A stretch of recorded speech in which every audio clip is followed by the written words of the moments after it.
Today, I want to really get into women who are obsessed with your validation as a beautiful woman.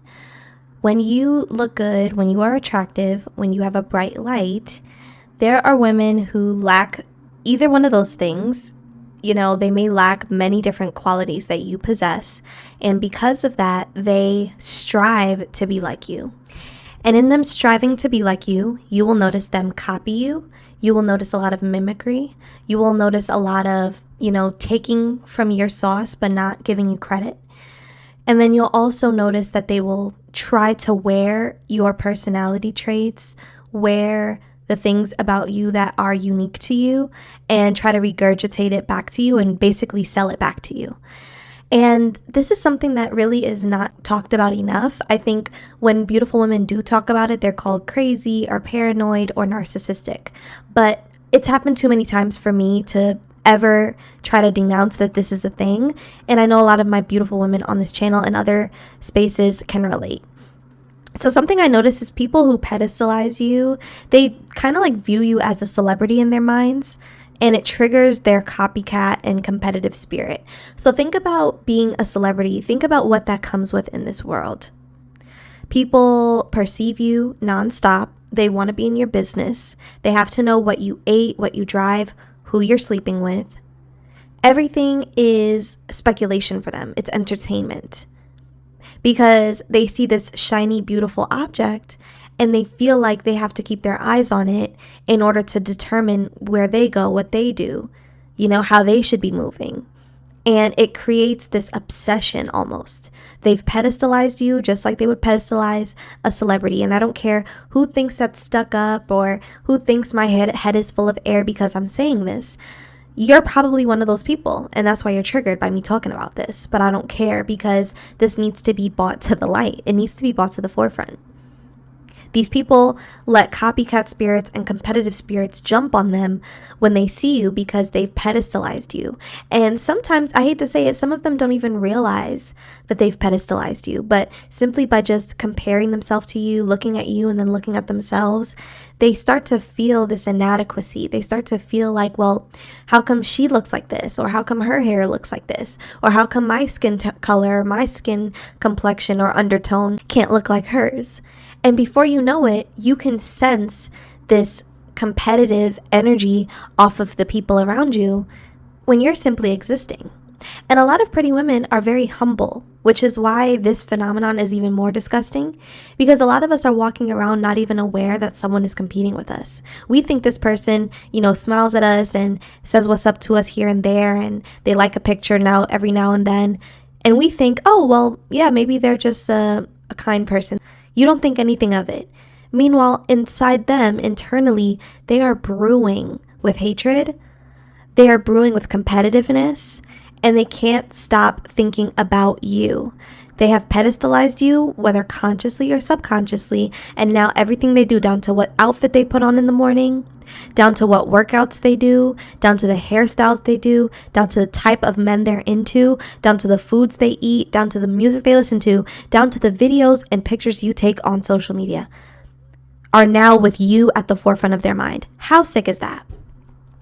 But if you call it out, you're the weirdo. If you call it out, you're the weirdo, you're the weird one. There's something wrong with you. Who do you think you are? That's what a lot of us get when we try to call these people out. And it's almost like society wants us to hush about it. Like they don't want us to bring attention to the sad, sorry individuals who lack identity and who leech and latch themselves onto beautiful women for character development. It's like we're supposed to be quiet because, oh, well, they're less fortunate than you in the looks department, or they don't have everything you have. So you should just, let them be competitive and let them try to copy you. Imitation is flattery. I don't believe that. I don't believe in that. I know a lot of you don't. And I don't live by those rules because I know that an imitating spirit, a copycat spirit, turns very, very ugly very quickly. It goes from admiration and then it turns into obsession and then it turns into hatred and sabotage and abuse when they can't have the things that you get, when they can't achieve the things you achieve, when they don't get the same results as you. So some examples that I have of people wanting your validation as a beautiful woman is you could be minding your business and this person is just constantly trying to enter your line of vision. Have you noticed that? Like, people love to get into your space and be seen by you. When they want your validation, when they want your approval, they will constantly find themselves in your eye view. You could be at the store, you could be at Starbucks waiting on your drink, and there's some insecure person. You haven't even noticed that they saw you as soon as you walked in, but she saw you. And she's watching you as you make your way around to the line. You walk into the little section where the line forms. You're waiting on your drink. You know what I'm saying? You're waiting to take your drink order. She's watching you. She's studying your shoes. She's studying your posture. She's studying your hair. She's studying how you pick up your phone and text. She's watching everything. And before you know it, she has pedestalized you in her mind. A stranger, mind you. She's pedestalized you in her mind and now feels like because she feels this way about you, she has to kind of offset it by making you feel that way about her. So now, in order to not feel these jealous feelings and these pedestalized feelings that she's basically fabricated herself, she has to now try to put herself in your line of vision so that you can feel the same feelings she feels about you. And it's so uncomfortable to experience this. I know you guys can relate. You're minding your business and you realize that someone is just constantly trying to get your attention. They could be talking loud. Like, this has happened to me too. I'm minding my business. I'm waiting for something. I'm at a store. I'm at a restaurant. I'm in a bookstore. And someone sees me and decides, oh yeah, I'm going to follow her around. Wherever she goes, I'm going to go. She needs to notice me. She needs to acknowledge me. She needs to acknowledge my presence. She needs to validate me by looking at me. I'm going to get on my phone and talk really loud so she looks my way and sees me flipping my hair and, you know what I'm saying, sees my outfit. These are the things that extremely insecure, bored people do. People who allow competitive and copycat spirits to manifest in them. This is what they look like. They look like animals. Why are you behaving like that, ma'am? You want my validation because you've pedestalized me? That has nothing to do with me. That has nothing to do with me. It's so irritating. You could be minding your business in Barnes & Noble, looking for your next suspense thriller book, minding your business.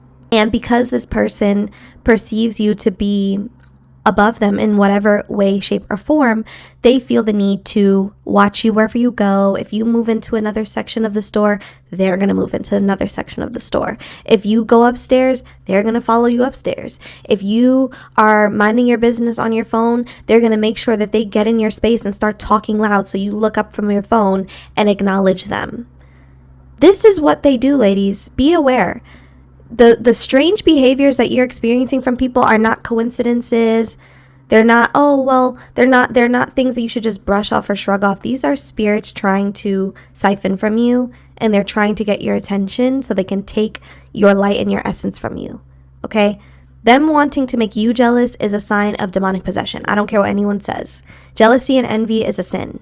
Jealousy and envy is one of the ugliest sins, honestly. One of the ugliest things someone can be is jealous and envious. So if they're trying to make you jealous and envious, do you really think that's a normal person? Do you think that's a normal, healthy human being? You are dealing with a spirit. Period. You're dealing with someone who has dark energy and is trying to project their dark energy onto you so that you feel how they feel about you. That's weird. I've had friends do this to me as well. I've had friends go behind my back and try to deal with my sloppy seconds and then try to like rub it in my face. And they're doing that in the attempts to make me feel like, well, you're not all that special because he messed with me or he gave me attention or he wanted me. She's trying to make you feel like you are nothing and that she is something over you, because why would a friend who knows you, who knows that that was your man at one point, go behind your back and try to deal with him? She's trying to humble you. She's trying to make you jealous because she probably feels jealous about you, about your appearance, your energy, the attention and love that you receive from others. People are really battling with stuff, you know, and it's our obligation and duty to be aware that these are people who are not mentally well and they are constantly projecting. So you have to protect yourself. Another thing that they do is they incessantly copy your mannerisms. This is something that I notice women who want my validation do. If I post a video in my car, I put my sunroof back and I'm taking a video of myself and I'm lip syncing a song, there will be someone who will go and do the same exact thing as you when they see you do it. I literally am dealing with this right now, ladies. There is this unambiguous Black lady who I used to work with maybe 4 or 5 years ago. And she's about 13 years my senior, so she's in a completely different age group than me. But I noticed slowly but surely she started to try to do the same content as me on social media. She started copying little things that I'm doing, little videos that I would create, my mannerisms, just like my attitude and just like my, like my cutesiness in my videos. She's literally trying to morph into me. And what I had to do was I had to mute her stories. I'm not watching you try to regurgitate me. You're basically trying to show me that you could do me better than me. And that's where I draw the line. These people are mentally ill. You are obsessed and you want me to validate you by liking the video of you doing me. What do I look like? What do I look like giving you my validation and watching the video or even pressing like on it when I know you just want me to give you your flowers for copying me? Does that even make sense? I ignore these people and I avoid them like the plague, and they start to act out when you ignore them. This is another thing, another layer of women, obsessed women wanting your validation. When you ignore them, they start to act out. They start to act crazy. You see a really strange side of them. When you mute somebody's story because you realize that they're trying to compete with you or copy you, or you block someone because they gave you some weird competitive energy, they're going to try everything in their power to still be visible to you. They want your validation so badly because you validating them, copying you, means that they're good enough. To them, it means, oh, well, I'm just as pretty. If she sees me do exactly what she does, maybe she'll accept me. Maybe she'll like me. Maybe she'll want to be friends with me. Maybe she'll boost my ego and make me feel good. I'm not in the business of making 40-year-old women feel good about themselves by clapping for them when they're copying me. You are so much older than me and you're in my business trying to reheat my nachos. That's weird. That's weird. So ladies, I can talk about this type of thing for days. Let me know if you guys want a part 2. I'm happy to kind of go into this a little bit more, but this is my life. I've dealt with this all my life. I have so many anecdotes. I have so many stories to tell you guys. And I know when I tell these stories, you're probably like, what in the world is she dealing with? But I'm telling you, this is what you have to go through when you are a beautiful, stunning woman who has a lot of people around her, or people who are attracted to you who are deeply insecure and competitive and obsessive. Stay protected, stay prayed up. Drop down in the comment section. Let me know your thoughts on this topic. Have you ever experienced this? I'd love to hear more down below. I'll also be leaving my email in the description box so you can share your stories there as well. Have a lovely day, ladies.